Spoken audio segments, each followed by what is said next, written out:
తెలంగాణలో లోక్సభ ఎన్నికల నామినేషన్ల గడువు ఇవాల్టితో ముగినుంది. 17 లోక్సభ స్థానాలకు ఇప్పటి వరకు 478 మంది నామినేషన్లు దాఖలు చేశారు. అటు కంటోన్మెంట్ అసెంబ్లీ ఉప ఎన్నికకు 13 మంది నామినేషన్లు దాఖలయ్యాయి. ఇవాళ చివరి రోజు మరిన్ని నామినేషన్లు దాఖలు కానున్నాయి. రేపు నామినేషన్ల పరిశీలన జరగనుంది. ఈ నెల 29 వరకు నామినేషన్ల ఉపసంహరణకు గడువు ఇచ్చారు. మే 13న ఎన్నికల పోలింగ్ జరగనుండగా జూన్ 4న ఎన్నికల కౌంటింగ్ జరగనుంది.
తెలంగాణలో లోక్సభ ఎన్నికల నామినేషన్ల గడువు ఇవాల్టితో ముగినుంది. దీనికి సంబంధించి పూర్తి అప్డేట్స్ మా ప్రతినిధి లివిల్ అందిస్తారు. లివిల్, 18వ తేదీ నుంచి నామినేషన్ల స్వీకరణ చేసిన 2024 సార్వత్రిక ఎన్నికల సందర్భంగా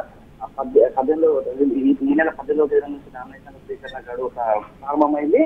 ఇవాళ నామినేషన్ల గడువు ముగియనుంది. ఇప్పటి వరకు 17 లోక్సభ స్థానాలకు మొత్తం 477 మంది అభ్యర్థులు 554 చోట్ల నామినేషన్ దాఖలు చేశారు. కంటోన్మెంట్ అసెంబ్లీ ఉప ఎన్నిక సందర్భంగా 13 మంది ఉప ఎన్నిక సందర్భంగా 13 మంది అభ్యర్థులు నామినేషన్ దాఖలు చేశారు. అయితే రేపు ఈ నామినేషన్ల సంబంధించి పరిశీలన నుండి ఎప్పుడు వెళ్తున్న నామినేషన్ల ఉపసంహరణకు చివరి గడువు మే 13 పోలింగ్, జూన్ 4 ఎన్నికల ఫలితాలు వెలువడతాయి. అయితే ఈ నామినేషన్లకు స్వీకరణ సందర్భంగా ఆర్ఓ కార్యాలయం వద్ద కూడా ఇప్పటికే భద్రత కట్టుదిట్టం చేశారు. అక్కడ సీసీ కెమెరాల సర్వేలెన్స్ ఏర్పాటు చేశారు. అక్కడ భారీ బహిరంగ సభలు 144 సెక్షన్ విధించారు.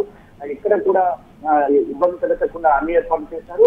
ఆర్ఓ కార్యాలయంలోకి ఒక అభ్యర్థితో పాటు మరో 4 మాత్రమే అనుమతిస్తారు. అయితే నామినేషన్ గడువు ఇవ్వడంతో ముగియడంతో మరింత ప్రచారం జోరందుకోనుంది. ఇప్పటికే ప్రధాన పార్టీలైన కాంగ్రెస్, బీఆర్ఎస్ ప్రచార సభల్ని మార్చి ఇప్పటికే బీఆర్ఎస్ అధినేత సైతం ప్రచారాన్ని మరింత ఊపందుకునే విధంగా మరింత పటిష్టంగా చేసేందుకు అభివ్యూహం గమనిస్తున్నారు. అందులో భాగంగానే నిన్న బస్యాత్ర సైతం ప్రారంభించారు. 17 లోక్సభ స్థానాలకు మెజార్టీ స్థానాలు గెలిపే లక్ష్యంగా బీఆర్ఎస్ అధినేత కల్పన చంద్రశేఖరరావు వ్యూహాలు రచిస్తున్నారు. అందుకు అనుగుణంగా ఇటు భారీ రోడ్ షోలతో పాటు ఎక్కడికక్కడ సన్నాహ సమావేశాలు ఏర్పాటు చేస్తున్నారు. అయితే ఈ నామినేషన్లకు సంబంధించి కూడా ఇవాళ నామినేషన్ వేయడంతో మరింత భద్రత ఏర్పాట్లు పరిష్కరం చేయనుంది. ఇటు అక్రమ మద్యం రవాణాతో పాటు డబ్బు రవాణాకు సంబంధించి కూడా ఎలక్షన్ కమిషన్ ఎప్పటికప్పుడు గైడ్ లైన్స్ తీసుకున్న గైడ్ లైన్స్ అనుగుణంగా ఆయా రాష్ట్రాలతో పాటు మన తెలంగాణ రాష్ట్రంలో ప్రత్యేకంగా 17 లోక్సభ స్థానాలకు ఒక ఉప ఎన్నిక,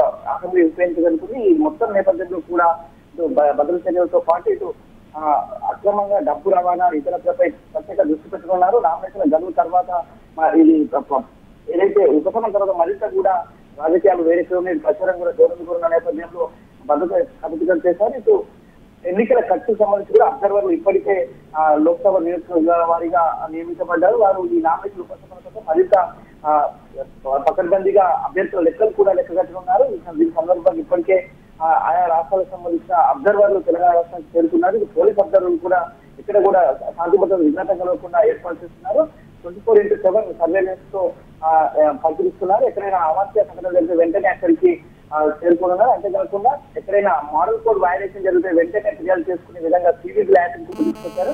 సివిజిల్ యాక్ట్ ద్వారా ఎప్పటికప్పుడు మోడల్ కోడ్ వయలేషన్ కూడా సామాన్యుడు సైతం ఫిర్యాదు చేసే విధంగా సివిజిల్ యాక్ట్ తీసుకొచ్చారు. అంతేకాకుండా మోడల్ కోడ్ వయలేషన్ పై కూడా కఠిన చర్యలు ఉంటాయి. ఇప్పటికే అనేక మంది అభ్యర్థుల పైన కూడా ఎఫ్ఐఆర్ కూడా తీసుకున్న సందర్భం ఉంది. ఈ సందర్భంగా మరింత కట్టుదిట్టంగా ఏర్పడుతుంది. 13వ తేదీన పోలింగ్ పోలీసు సందర్భంగా ఇప్పటికే సిఇఓ కార్యాలయం నుంచి అన్ని ఏర్పాట్లు పర్యవేక్షిస్తున్నారు. ఈవీఎంలకు సంబంధించి వీవీప్యాట్లకు సంబంధించి కావచ్చు, పోలింగ్ కేంద్రాలు జెండా వేడి ఎక్కువ ఉన్న నేపథ్యంలో ఓటింగ్ శాతం పెరిగేందుకు కూడా అనేక సాంస్కృతిక కార్యక్రమాలు నిర్వహిస్తుంది. మొత్తానికి 13వ తేదీన పోలింగ్ ఉంది. జూన్ 4న ఈ ఎన్నికలకు సంబంధించి ఫలితాలు వెలువడే నేపథ్యం.